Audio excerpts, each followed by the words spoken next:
Hello बच्चों, आपका जीवन अच्छा चल रहा है। कल मैंने पढ़ाया था कंकाली समीकरण।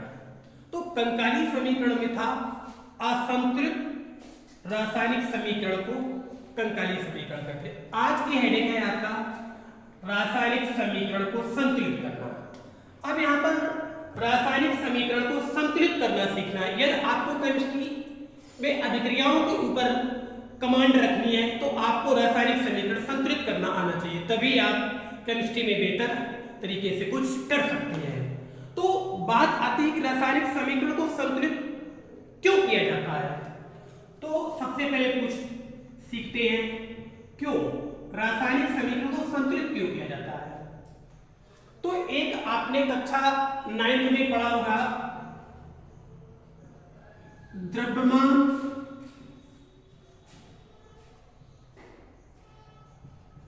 संरक्षण का नियम, द्रव्यमान संरक्षण का नियम। तो इस नियम में बताया गया था कि पदार्थ को ना तो उत्पन्न किया जा सकता है और ना ही इसको पूर्णतया विनाश किया जा सकता है। इसको केवल एक रूप से दूसरे रूप में परिवर्तित किया जा सकता है। इसका मतलब हुआ कि द्रव्यमान स्थिर है, एक रूप से दूसरे रूप में परिवर्तित किया जा सकता है। जैसे कि आप 1 kg पानी ले, तो पानी आपका द्रव अवस्था में होता है। अब पानी को फ्रिज में रख दें तो वो आपका बर्फ मतलब ठोस अवस्था में परिवर्तित हो गया। तो आपने द्रव को ठोस अवस्था में परिवर्तित कर लिया। तो इसी प्रकार द्रव्यमान संरक्षण का नियम सभी रासायनिक अभिक्रिया पर लागू होता है। इसको एक एग्जांपल से और हम बात आपको समझा सकते हैं। गर्मी का मौसम चल रहा है, तो आप 1 kg पानी लो प्लस 1 kg पानी को मीठा करने के लिए 250 ग्राम चीनी ले लें। तो इधर आपका बन गया शरबत। तो शरबत का वजन कितना होगा इन दोनों के वजन को जोड़ करके, तो यहां पर हो जाएगा 1.25 kg या 125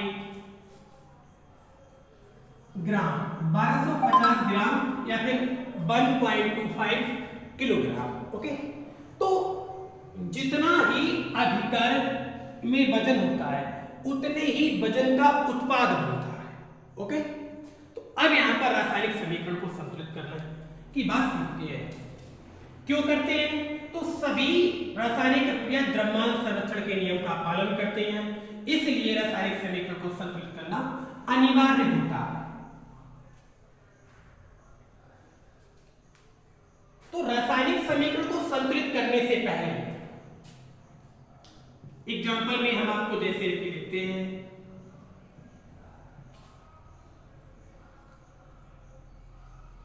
NaOH plus H2SO4 change Na2SO4 plus H2O, ये समीकरण दिया गया है। तो हम कैसे जानेंगे ये समीकरण आपका संतुलित है कि असंतुलित है। इधर वाले को अभिकारक कहते हैं और इधर वाले को उत्पाद कहते हैं। तो सभी तत्वों की संख्या गिन के रखते हैं। तो इधर Na 1 है, Na की संख्या 1 निकली। अब ऑक्सीजन O कितने हैं? एक तो ये है और 4 ये है, तो 4 1 5, ऑक्सीजन की संख्या 5 है। अब उसके बाद नंबर आया हाइड्रोजन का, तो H कितना है? एक तो इधर है और 2 इधर, तो टोटल इधर आपके 3 हाइड्रोजन हो गए। और उसके बाद आपका सल्फर, तो S भी आपका 1 है।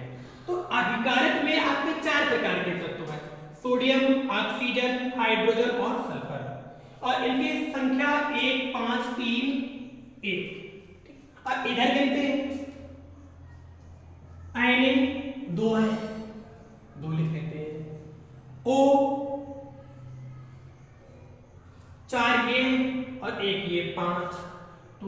ऑक्सीजन आपके 5 हो गए। अब आपको देखना है कि हाइड्रोजन H, तो H आपका कितना है, 2 है इधर। अब सल्फर, तो सल्फर आपका ये एक ही है। तो इधर देखो कौन कौन से तत्व संतुलित नहीं है। सोडियम आपका 1 है, इधर 2 है, बराबर नहीं है। ऑक्सीजन दोनों बराबर है, हाइड्रोजन बराबर नहीं है, सल्फर बराबर है। तो सल्फर और ऑक्सीजन बराबर है, लेकिन सोडियम और हाइड्रोजन बराबर नहीं है। तो अब इसको बराबर करना है। जौन तत्व बराबर नहीं है, जो तत्व आपका बराबर नहीं है, जैसे कि सोडियम बराबर नहीं, तो इसको बराबर करेंगे। तो सोडियम की संख्या किस तरफ अधिक है, इधर, ठीक। तो बराबर आपको इधर बढ़ाने हैं, तो इधर कितने बढ़ाने हैं, 1 है और इधर 2 है, तो 1 बढ़ाना है। तो अगर 1 का गुणा करेंगे तो कोई फर्क पड़ेगा नहीं। जैसे ही हमने 2 का गुणा किया, ठीक, जैसे, तो अब गुणा हमेशा आगे की साइड करेंगे, ऐसे नहीं लिखेंगे कि n, तो ये गलत हो जाएगा। कभी भी समीकरण को संतुलित करने के लिए तत्व के सफिक्स में गुणा नहीं करेंगे, उसके आगे साइड से गुणा करेंगे। ओके, तो जैसे ही 2 का इधर गुणा कर दिया हमने, तो सभी तत्वों की संख्या बदल। देखते हैं, अब सोडियम कितने हो गए, 2, O कितने हो गए, 2, तो 2 ये 4 ये 6, अब ऑक्सीजन हो गए 6, हाइड्रोजन 2 ये और 2 ये 4 हो गए, और सल्फर आपका 1 ही है, कोई बात नहीं। अब आपके ऑक्सीजन इधर भी हमको 6 करने हैं, क्योंकि अब ऑक्सीजन इधर 6 हो गए हैं। तो इधर देखो, इस यौगिक में भी ऑक्सीजन है और इस यौगिक में भी ऑक्सीजन है, तो आपको उस यौगिक में गुणा करना है जिस यौगिक में तत्वों की संख्या कम हो। जैसे कि ये यौगिक है 1 2 3, मतलब सोडियम सल्फर और ऑक्सीजन, 3 प्रकार के तत्वों से मिलकर यौगिक बना है, और ये केवल 2 प्रकार के तत्वों से मिलकर बना है, हाइड्रोजन और ऑक्सीजन। तो ऑक्सीजन को 6 करने, तो इधर ही कितने गुणा करते, 2 का। जैसे ही हमने 2 का गुणा किया, तो ऑक्सीजन तो 4 और 2 6 हो गए, लिख दिया 6।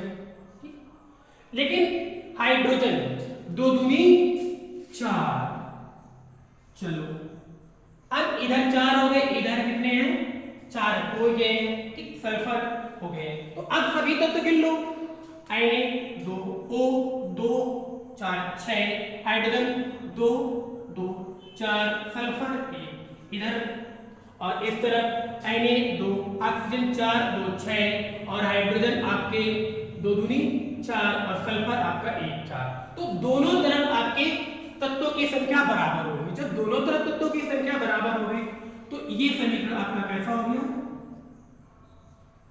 संतुलित समीकरण। ये आपका कैसा हो गया, संतुलित समीकरण। ओके बच्चों, नोट करिए, फिर आपको एक और समीकरण आज ही बताएंगे।